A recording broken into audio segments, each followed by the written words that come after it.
Hello, welcome to episode 6, Everything in the Sky with me, the Rusted Gamer. And we are officially at a new beginning. If I move my mouse back here like this, you know what you don't see up in the sky? My old base. Just that one little block above my head that signals the center of the world. And I can't get rid of that because it's bedrock. Take a look. Everything has been moved down. I'm still working on getting my inventory sorted out. Go ahead and get down here. And this is our home now for the foreseeable future. I got these nice arms here that I'm going to use to make some of my automatic farms. For instance, a tree farm. I got a great idea to how to make one gantry based. Love to get more saplings, more kinds of saplings. I only have 3 or 4. And there's obviously way more than that, 8, maybe 10 in this mod pack. But in all honesty, the only way I can do that is the Wandering Trader as far as I know right now. So I guess for the moment anyways, I'm waiting.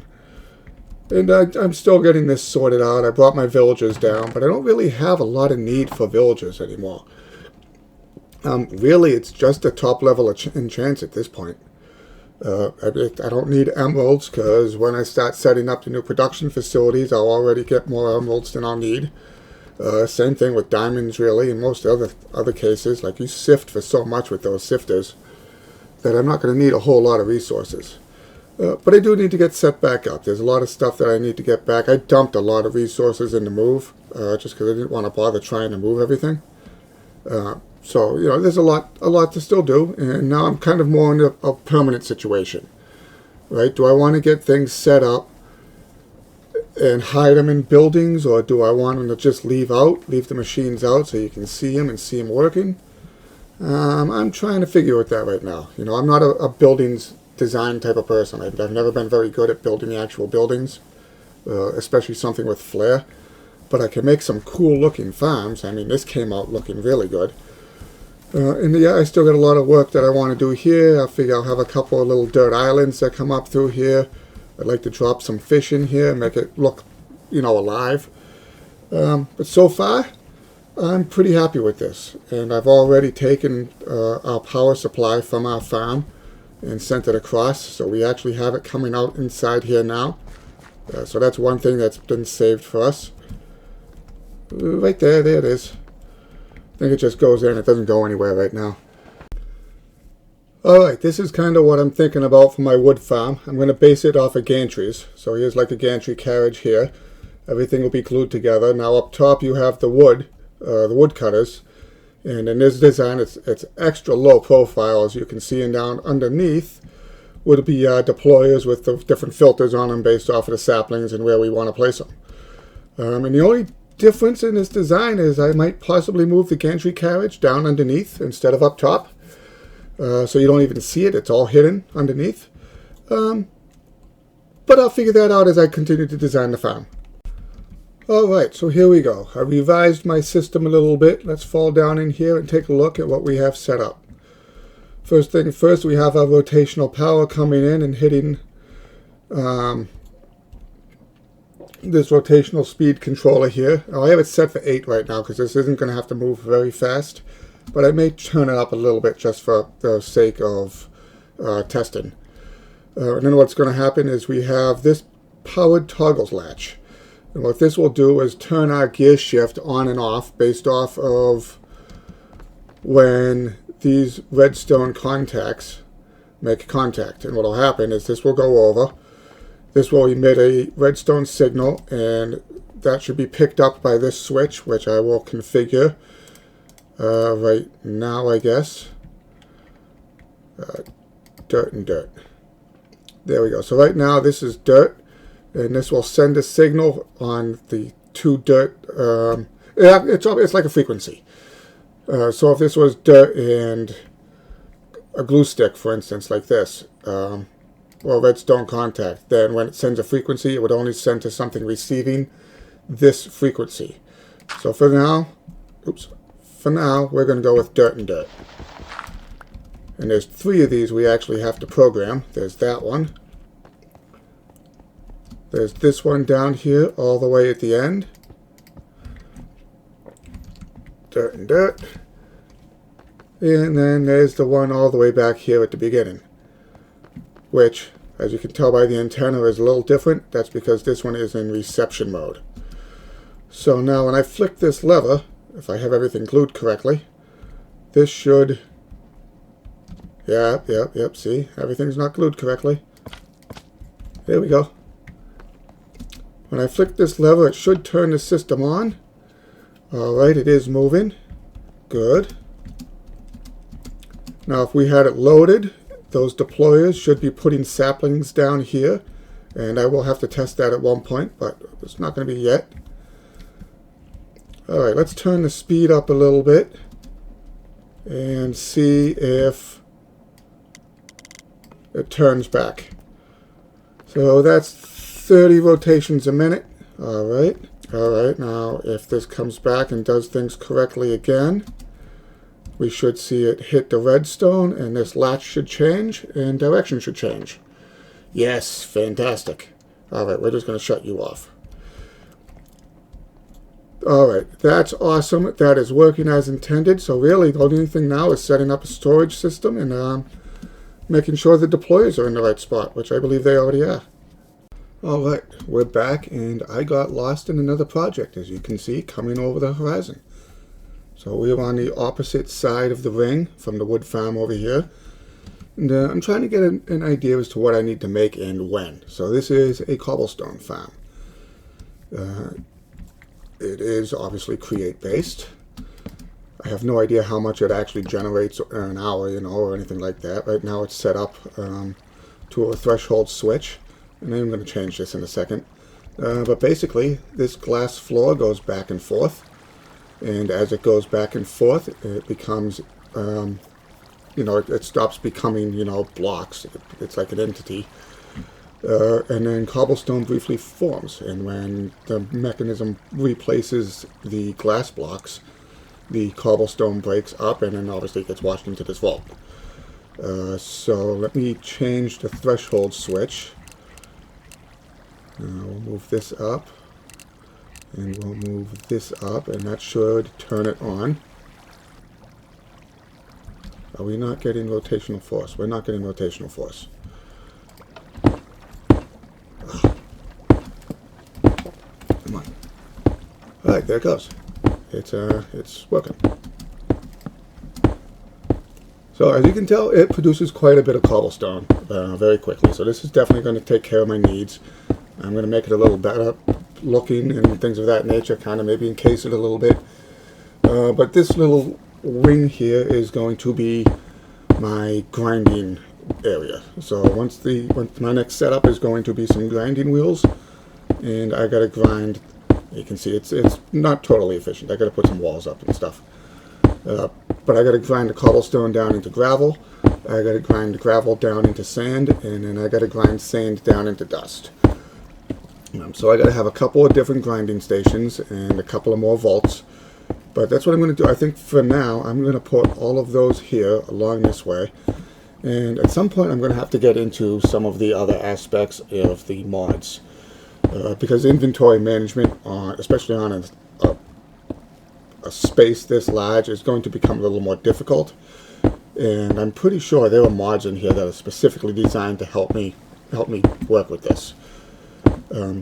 So I'm going to look into that pretty seriously. And then at some point I'm going to have to look into a video to figure out my redstone a little better, because I've never been good with redstone. I kind of understand this better than I do the vanilla versions of things. But yeah, it's still difficult for me. Alright, so I guess the next thing for me is going to be to start laying out the area and the vaults for the grinding of the cobble into gravel. Alright, check it out. We got it up and operational. At least the first module. You can see I got a 6 crushing wheel set here to make our gravel, which is going in here. And I thought this actually come out pretty nice and compact. Right now we have the cobble comes out of this vault here from our farm back there that's in operation right now. It goes up into a small vault up there, which is just a distributor basically, because it's got the funnels on it. And then the funnels spit it out onto the conveyor belt, as you can see there. You can see it move every now and again when they suck enough in. And honestly, love it. Love it. It's probably about as compact as I can get. And now I'm just going to have to repeat the process and also go and acquire some additional resources for sand and then also dust. And I can put it all here and is that the full size? Anyways, I can put it all over here. It's going to be fantastic. Time to keep it moving. And I think if I get this all done correctly, at some point before too long, it'll be trains that are moving all of this material around. Alright, check this out. Once I had the design figured out from this one here, these two modules took half the time maybe it took for me to put this one together, and that included going back and fabricating more crushing wheels. So I think everything is more or less set up. I got just about everything in. Don't want to miss that. I think I'm missing one on the other side. Nope. Alright, so all that really left now is to connect these and get them spinning in the right direction before turning them on. I should now be making sand, and I should now be making dust. Once it... Oh yes, look, there it goes. Oh, it's sending something else in there too. I'm going to have to see what that is. Alright, so here we are. Everything is built, everything is functional. Nothing is actually operating at the moment. And you can see that is oh, I hope I didn't just break something there. And you can see that is because everything is perfectly filled up. Threshold switches is going off. It's fantastic. And all of these are filled. And unfortunately, what I'm already doing now is thinking about ways to rebuild it. That is what I do. I am absolutely terrible about that. You know, I tend to rebuild things many times. Alright, well, big changes as you can see. I moved my system over here. It's about the same design, a little different because I changed it to the, the sideways design. And I wanted to do something fancy here, like use a lift or something to push a different volt up and get the system going that way, but ultimately this ended up being the right way to work. Everything's hooked up. I got these pile switches on so that when they fill up, they will shut off. And that's probably a better amount. They don't need to fill up all the way, especially this one. Alright, so that's working perfectly. And let's just set this one, and yeah, that one's fine. If we put this guy here, everything should, hypothetically speaking, be working. Full stacks, let's go. Everything's going up, everything's getting ground. Yep, okay, we already got it moving through. Wow, it's moving fast, huh? Alright, fantastic. Now that that's working, the only thing that might possibly happen at some point is this guy here. When it gets low, I might have to fix the redstone. When I did all the redstone under here, all the changes and everything. Whoa! Yep, that's also a problem. I'll show you down here. I really cleaned up all of the power down here. Everything is being off this one single line here, which is fantastic. And when this does turn back on, the only thing I might have to do here is add in another gearbox somewhere to change the direction in case the direction isn't going right. This system I have back here only seems to work when it's functioning in one direction, not both. So, you know, as long as it works and it keeps going, no problems for me. And this is going fantastic. Look at that. The gravel is already starting to back up. How are we looking? Yeah, look, it's already moving. I mean, it's not moving fast here because of what that is. Yep, look, this is going up. Fantastic. All right, so the next step after this is going to be setting up all my automated production. So I'm going to set up sifters out here, maybe a couple of lines like this. Not entirely positive how I want to run it all yet. I'm actually contemplating taking one big vault and running all of the lines directly into the vault, like maybe up here somewhere. But we'll play that one by ear. And I've also been giving a lot of thought to the storage room, because at the moment I'm going to have somewhere in the vicinity of 30 different items that I have to store, just originating from this process here in the sifting. And I've already got that up to closer to 40 or 50 when you start adding on production stuff. So we'll go from there and we'll figure that out. But I think what I'm going to do is start using drawers. These guys here. Oh, I want my shovel back. How do I get my shovel back? Oh, there we go. Okay. Fantastic. They operate the same way as chess. They can take input from the create mod stuff. And it will work as an automatic sorter. I don't have to do any kind of sorting. I can just put the stuff into the back and it will move to where it needs to move to, which will be a huge time saver for me. And there are other things that these different drawers and the different styles can do. Storage. Okay, I'm not entirely sure what all of this stuff is. I know that these drawers can take mods to increase the amount that they can hold and stuff, so that's probably this stuff here. I wish the wrench worked on it. That's okay, though. But I can make a nice big storage system with these guys here really easily and really quickly without having to worry about trying to set up any kind of sorting system. And although they have a lot of power, like being able to put stuff into block form, like if I had 9 iron ingots, I could set up a drawer that would make it and automatically compress it into blocks. I'm not going to do that. I feel like that's a little bit cheaty. Automatically sorting my inventory, safe. The other option, not so safe. So that's what I'm going to be looking into. And of course it starts to rain. Always raining in this world. But I figure if I can get everything set up the way I want and everything coming down here, I can set up an inventory room like right here on the edge, and then everything is done and behind it, and you don't have to ever really go in. Once it's done, I'll set some off switches on to shut stuff off, so I don't need everything powered all the time. But this is how I'm looking at it. I think it's going to work great, especially now that I have a better idea of redesign, and already I'm thinking about how I'm going to handle my storage. So yeah, I'm going to go ahead. I'm going to get to work on this. You're stopped. Oh, you're not stopped. You're just going. Okay, you're at full power, right? Full capacity? Oh, I did that. I have this really bad thing with clicking on stuff with the wrench. Yeah, so I mean, you're not full capacity yet because you're dumping all of your items back into this guy, who isn't full capacity because he's dumping all of his items back into this guy, but he's already moving up real quick. Fantastic. Alright, I'm going to get back to work. We'll see what I come up with. Alright, thanks for joining me, and we're back. I've been making some pretty good progress here with my setups now.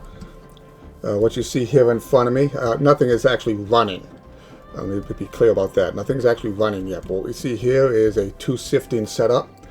Both of them are taking the gravel from here, but they have different meshes on them. I can't tell which one is which, but one I think has a diamond and one has you can see the diamond kind of there. I think the other one has a netherite.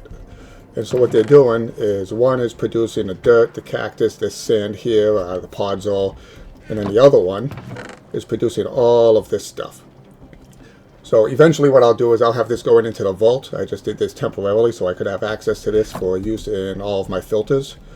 But what's going to happen, come over here, is we got two operating belts here. This belt is a strict feed directly to storage, which will be down there. It's taking only stuff I don't need to process out. It's just going to go down the belt and be gone. This belt here is going to take all of the different blocks that are over there that can be compacted into a larger form of block. For instance, like the iron ore here, if I had a 9 thing here, you'd make a block of raw iron. That's what that's going to do over there. It's going to make blocks of raw iron. It's going to make blocks of diamond. It's going to make blocks of copper. It's going to make all of that.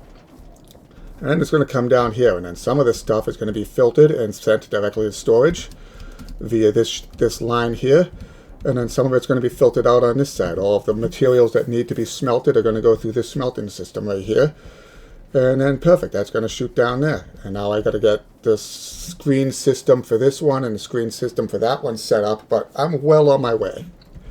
And, I'm not sure what does and doesn't need to be as big as it needs to be. Like, that's probably bigger than I need it to be for what this is actually going to be capable of producing. And if that's the case, no worries. I can actually shrink it down a little bit later on in the process. But the general plan is also going to be to have materials coming out of here that I can use for other things. Iron ingots and I think, zinc ingots. There's a nice looking steel that you can make. Maybe it's not steel. It's iron. Is it iron? Yeah. So you got this stuff down here. You got iron plates, and then there's a cast iron as well. So that's stuff that I could pretty easily make out of industrial iron. Ooh, you can make industrial iron. That looks cool. So a lot of this stuff is very easy to make simply from iron ingots. So what I'll probably end up doing is having a different area somewhere in here where I can take iron ingots and then turn them into other crafting materials that I may use down the line. You know, because like I want to finish this off. Like I'm going to jam as much as I possibly can in this area, so that when we get to the storage area down here at the end, you know, it's as much different kinds of usable, that's part of the key, usable resources as I can possibly use. I've already spent some time working on the different drawers and things that I need for the storage system.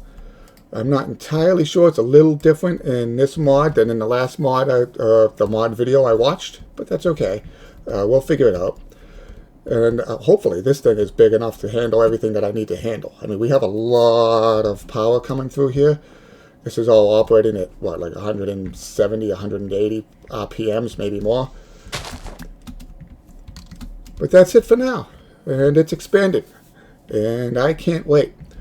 And I think that's going to be about it for today's episode. If I'm being honest, the next one's going to pick up pretty close to where this one is leaving off, but we're already approaching. I forget how much stuff I try and cram into these sometimes. I forgot the woods fact. I started this episode, if I'm not mistaken, ripping down that island, and that seemed like weeks ago to me. But anyways, if you like what you see, comment. You know, if you got suggestions for ways to do things or better ways to do things, I'd love to hear it. Always looking to get a little better at what I'm doing. And until the next episode, I've been the Rusted Gamer. Have a great day.